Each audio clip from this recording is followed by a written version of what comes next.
For first reading is ordinance 2018-17, which is an ordinance that amends and supplements the general ordinances of the Borough of Red Bank concerning officers and employees of the Borough of Red Bank. Motion to introduce. Second. Okay, discussion. If not, all in favor? I abstain. Okay. So, all in favor except for Councilman Ballard who abstains. The ordinance is introduced. Public hearing will be when? Public hearing will be June 13th at 6:30 p.m. Okay, now we get the ordinances for public hearing and final adoption. Ordinance 2018-14, which is an ordinance that establishes the salaries and wages of the officials and boroughs of employees of the Borough of Red Bank as the administrator has indicated. Is there a motion to introduce? Councilwoman Morgan? Okay. Is there a second? Second. Okay. Any discussion?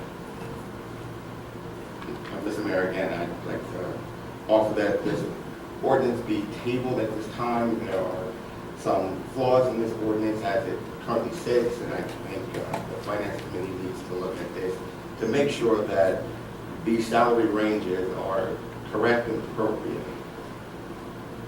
Okay. Was there discussion on I would agree with Michael. There are several portions of this, as it currently stands, that need to be amended. So I would second Michael's motion to table. Okay, before we table it, and again, this is just discussion, there's been a motion to at least have the public hearing in terms of public hearing and final adoption. Any members of the public have any comments on this particular ordinance? Mr. Forrest. Ben Farr, 16 Locust Avenue. I would certainly like to hear the concerns of the two council members before any kind of adoption. Sure, thank you. Anybody else? If not, the public comment is closed. So you actually moved to introduce, and Ed, or Mark moved to second, or Eric moved to second. But then, Michael, you wanted to table it. Correct. So let's just discuss that for a second. What's the consensus? Yeah, I apologize if not at the last finance meeting. I don't know if this was discussed specifically at that meeting. Yeah, I would just ask what your specific concerns are. Yeah, absolutely. So as I did a little research on there were actually 3 prior ordinances. There was one at the end of December 2017, I'm sorry. There were actually 2 prior ordinances to this, or 3. December 2017, there was a salary ordinance that was passed.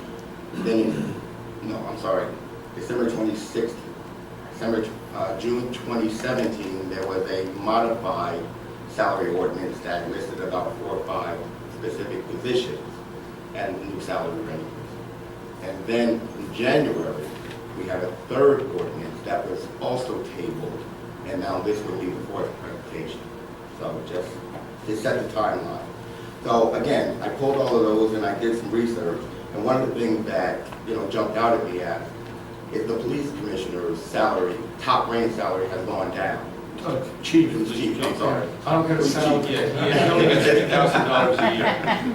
But you're in there. My apologies. We always blame for everybody. It takes okay. Anyways, so that salary came down, but the chief is currently making more than the top salary. So that just doesn't make sense to me. There are other employees like that also, that the ranges just don't fit what they're currently making.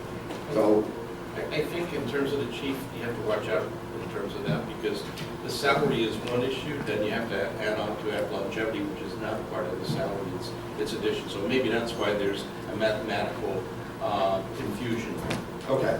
The salary is one thing, but then you have incentives like longevity pay, which is all separate and apart, and a bunch of other stuff. Oh, okay. And that, I'll take your word for it, Mayor, but again, it just jumped out at me as not correct. And there are others, and I don't want to get into specific people, but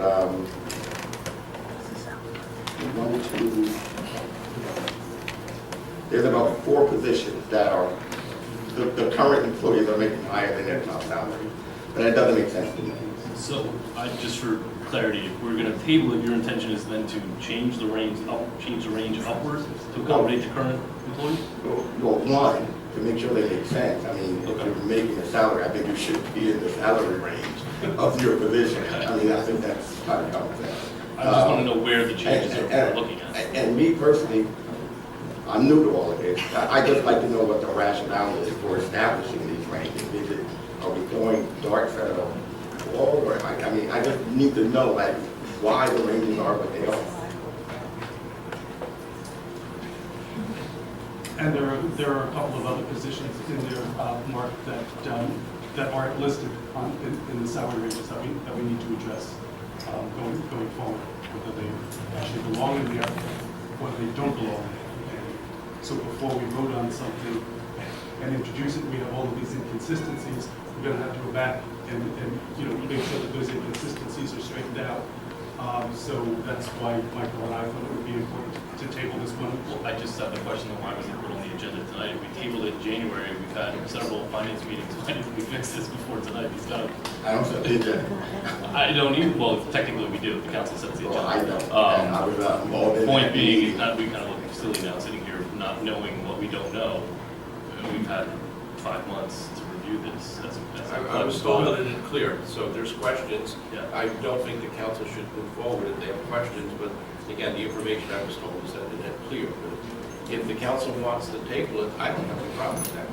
I personally don't either, especially if it'll put minds at ease and bring some clarity to the conversation. Obviously, it seems to be a lot of confusion, but it seems kind of silly that we're wasting time tonight if we don't have I agree. clarity on it. I agree.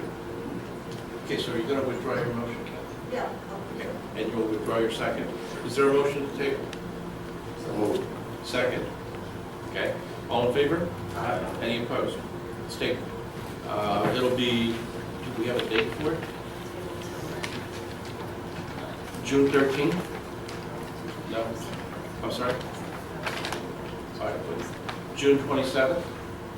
That'll give everybody plenty of time. And again, let's have some exchange of information, because I had some questions on it. I called and I was told everybody had cleared. And I apologize, Mayor. This is partly my fault because it did come up at the finance meeting. We did discuss it briefly, but I didn't follow through. And it fell through the cracks on my end, so I apologize. But, I thought other people would be looking at it, but maybe not. So I did a deep dive and I found it consistent. So my apologies to the council and the mayor.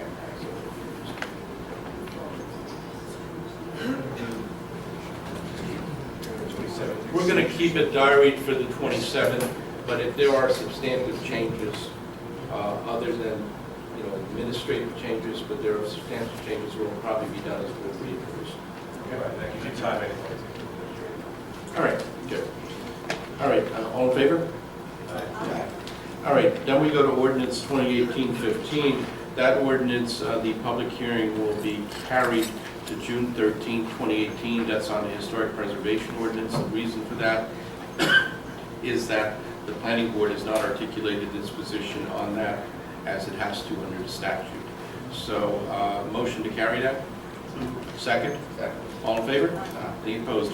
Ordinance 2018-16, an ordinance with respect to the regulation of the sale of dogs and cats. Similarly, that will be carried to June 27, 2018 for a plenary hearing and final action.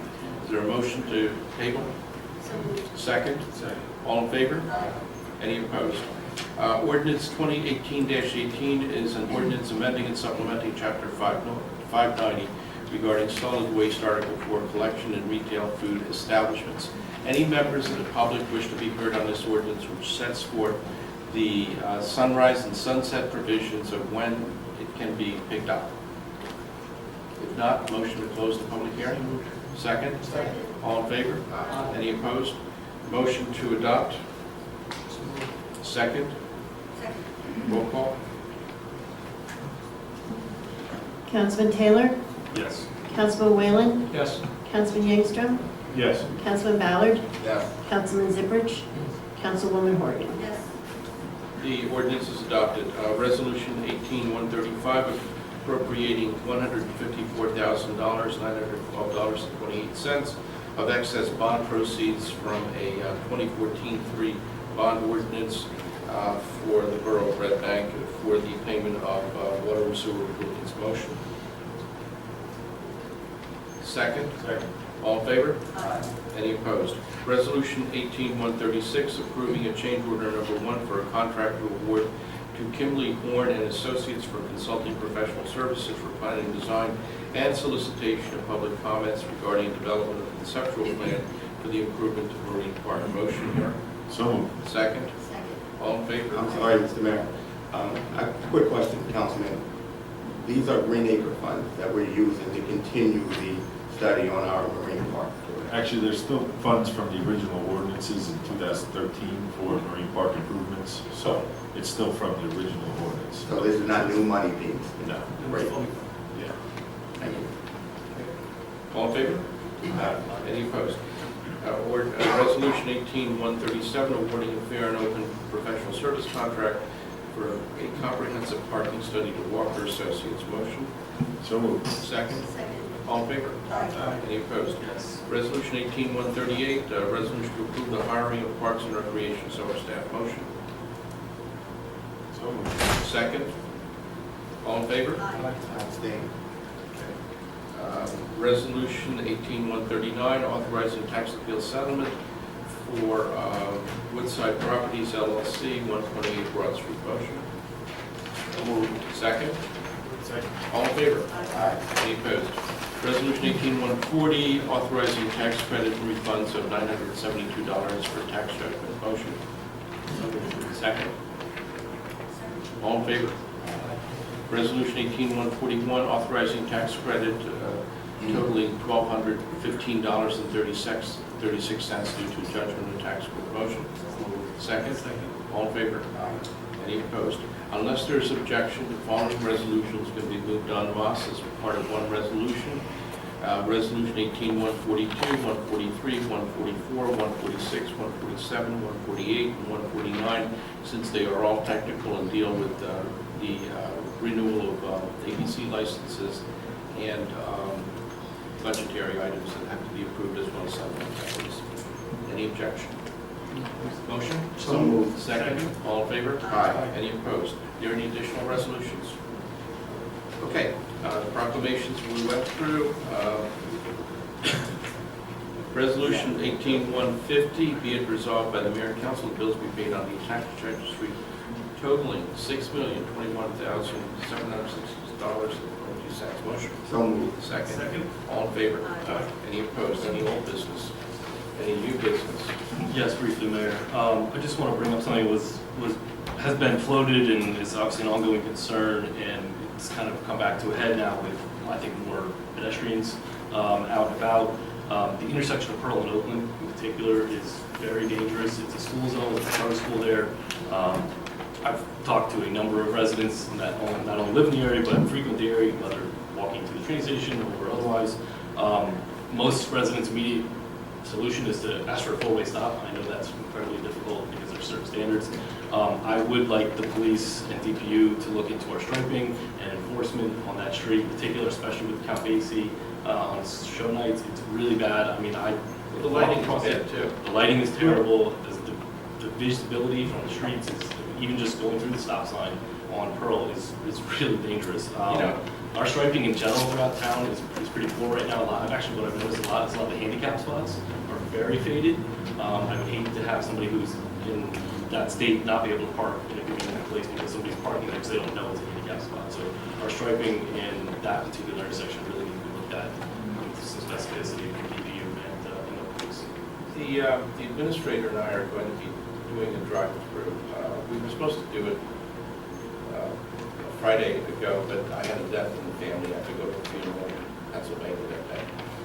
And we've talked about this. I've also brought to the Senate President and Senator Gopal when they had their public hearing that for towns like Red Bank, we don't have the ability to approve our own pedestrian safety regulations where we know it needs it For example, you mentioned four-way stop. We specifically mentioned that we want local authority to designate with the police department four-way stops, and as long as they're not county roads or state roads. They both agreed with me on that. They thought that that was a sensible solution. Mayor Higgins and Freehold has done it. I don't know if they did studies on all of them. I remember our former engineer said, no, we will not authorize it because you need a full-blown traffic expert engineering, which costs about $15,000 per study. We just can't do it. I'm going to look into the possibility with Mayor Higgins as to what they did, because I suspect that they went ahead with certifications from the police department, and after notice and public opportunity to comment, they just went ahead and did it. But I'll find out. I think that'd be a great solution. I just think we have to do it, and we don't have the money to spend on useless studies with the state. Rather than spend the money on the improvements that actually will have, Yeah. impacts quality of life. So I appreciate the comment, but I mean, so Ziad and I are going to take a look, and you're going to get a report back at the next council meeting. Yeah, and I know there's areas, I mean, I know the section of Route 35 that comes around by the Rite Aid Plaza was paved by the state. It's a state road. They paved over the crosswalk. It was never repaved. Yes, technically it's their responsibility, but we can't have residents getting hit because the state's not going to come back to Red Bank and paint 6 lines of the road. We need to do it. We need to own that, if that's what it takes for safety. And Mark, you may recall from when you were on the DPW committee last year that Pearl Street is being rebuilt, Yep. and that's on this year's road program. I would suggest that the road program for future years in Z, this is something that may not have come across your desk yet. We have other committees, and the Shrewsbury Avenue Committee with the mayor, we're looking at, and that's county road obviously, we're looking at ways to do traffic calming with curb bump outs and other ideas that just generally make the roads safer and improve visibility. We need to look at that for our local roads as well. Intersections like Pearl and Chestnut would be ideal, Pearl and Oakland as well. So we need to have those conversations. I think you've been around past few years, you've heard me constantly talk about the theater district. The theater district needs work, and I don't mean building a bigger theater. They're doing that. Thank God they are. Works for them. Where it needs work is that we have to connect the theater district in terms of parking issues, greater accessibility, and pedestrian issues. The only way we're going to be able to do that is roll up our sleeves and figure out we're going to do it. And it may call for metered resident parking, which as long as they're free for residents, I'm fine with it. I've been talking about that for a long time. And anywhere, anyone who doesn't live there will have to pay for the parking if they're going for the theater, up until 11 o'clock at night. So we have to move into the modern age, and we just have to do it. We just can't sit and talk about it. I appreciate your comments, because it's just not the crossing that's a problem. It's people getting blocked into their driveways because they're not painted well, and the police don't enforce it. That's another issue altogether. So maybe we need part-time parking enforcers that are paid, $15 an hour to go around and enforce it, because it's going to need it. I just mentioned that actually Chief McConnell had a great idea for painting those lines in front so people don't park in front of their driveways. And since we've done that, we've got a lot of compliments from the residents over there. So we actually did that recently, and we've got a lot of good feedback from them. And Mr. Mayor, I'd also like to throw in the corner of River Street and Tilden Avenue. That's very dangerous. And as you know, that's the only access to our primary school. And that intersection is right before a very big drop in elevation. And, cars, the trucks, buses, teachers, everybody's sliding up and down that road with no way to calm that traffic as it comes and hits that the elevation. So, before I was on council, I came and asked that something be done with that, and I got a big speed sign that flashes how fast you're going in front of my bedroom window for about 2 months. But it didn't solve the problem. Okay. So please include that in your study. I think a four-way stop would be a good thing. If you contribute to it, we'll name it after you. So when you come across the bridge, towards the Galleria, you go under the railroad, I'm sorry, you go under the railroad bridge, and you come up to the light, it says right turn only. left and straight, makes absolutely no sense. Straight goes into the oncoming left-hand turn lane, and then all it does is back up all the traffic up the bridge. I don't know if anyone who lives here knows, because you guys probably don't leave town at that time, but like 4:35, 30 at night, I wrote it, and obviously clearly everyone who lives here knows to just get in the right-hand turn lane and just blow through it. But other people are like, I got caught, I almost got hit the other night because I was caught halfway in between because someone was passing me on the right lane. I don't know if we can fix that. I know that's the county road. But that is, The county engineering office redesigned that intersection after they rebuilt the bridge. That was one of my, whatever that is, I mean, the straight lane goes into the oncoming left-hand turn lane directly ahead. So I don't know, we gotta be able to fix that. And then when the railroad's there, you can make a left turn. yes. Us road anchors know to avoid that intersection altogether. Clearly, because no one has said anything about that. I almost got killed twice. Don't drive in Red Bank. Do not drive in Red Bank. That was one of the comments, Mr. Cannon, when they were coming up with the plan that I objected to Joe Attore and the freeholder director, saying that that was a safety issue. Evidently, they're traffic experts, and I guess you could pay for a traffic report, said that it was not a safety issue. So it was addressed before they implemented the program. I've never seen anything like that. You would not see it in Paris. Okay. Audience.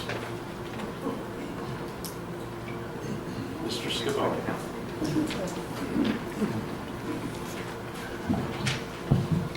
Thank you, Mayor. I just want to make a quick announcement.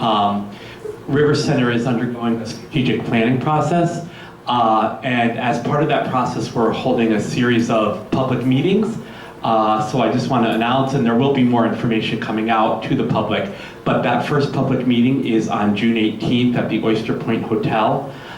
There will be a series of 5 public meetings that are open to anybody to attend as part of our strategic planning process. In addition to that, we will be holding focus group meetings with different constituents, including members of the Borough Council and Borough Hall. But I just wanted to let everybody know to watch for that information, and we hope that you will join us and participate in our strategic planning process. Thank you. Thank you.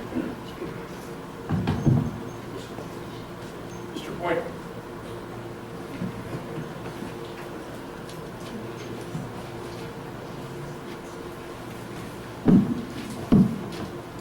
Good evening. Evening. P.O. Box 2074. Mr. Miller, Dr. wanted me to remind you of our aunt about the handicap.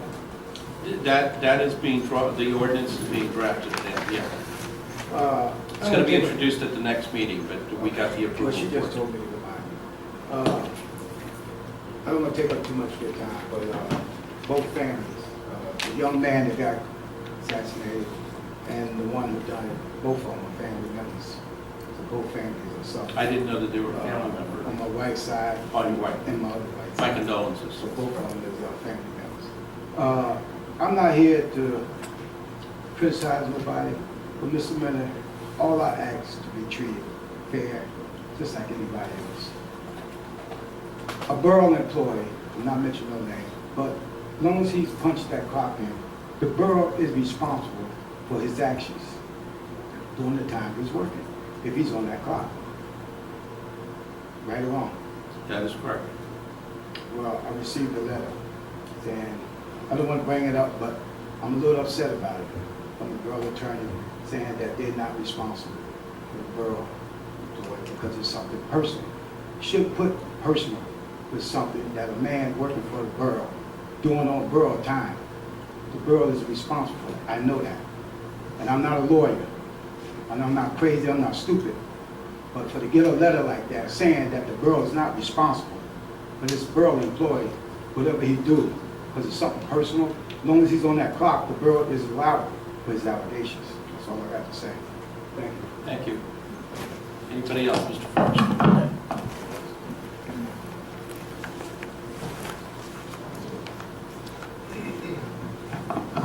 I want to thank you for getting the parking study underway.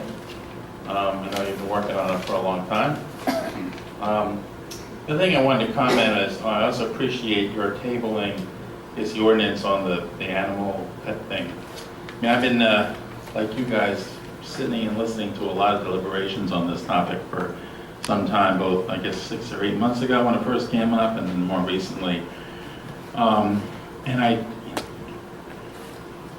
you have some information I don't have. I didn't get the 6-inch folders that you all got handed out to you, so I don't know what was in all those.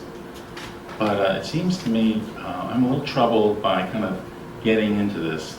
Now, my wife and I have basically always had adopted animals ourselves, dogs, 3 cats currently. Now, I'm kind of sympathetic to the animal, I don't know if it's the Animal Rights Committee, but the Advisory Committee.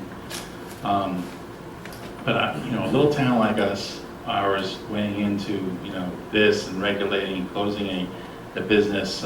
I haven't done the research that some of the opponents apparently of this business have, but people that I've run into casually, customers, have been very happy with the animals they've gotten there, and the services they've gotten there. I'm sure they're not perfect. Maybe there's some issues over from time to time. I don't know. You guys have some of the data that was provided by the animal rights activists.